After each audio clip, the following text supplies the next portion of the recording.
Hey guys, welcome back to the food forest. Lots of things are flowering right now, and it's no secret that I love flowers and I love plants. And sometimes I fall in love with plants like I would fall in love with a human being. It's like, oh, this complete, wow, this being is so amazing. And this is one of my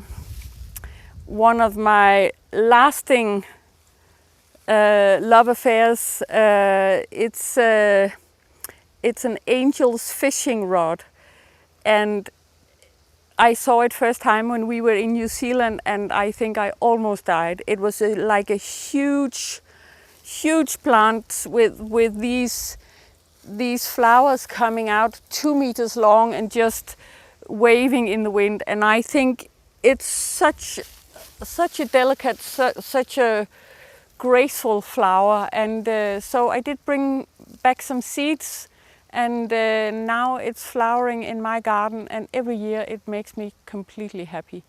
It's not growing very fast here, but at least I get this love affair, ongoing love affair happening every year when it flowers like this. So graceful when it moves in the wind. So yeah, that's one of my plant loves. Thanks for watching. See you later. Bye bye.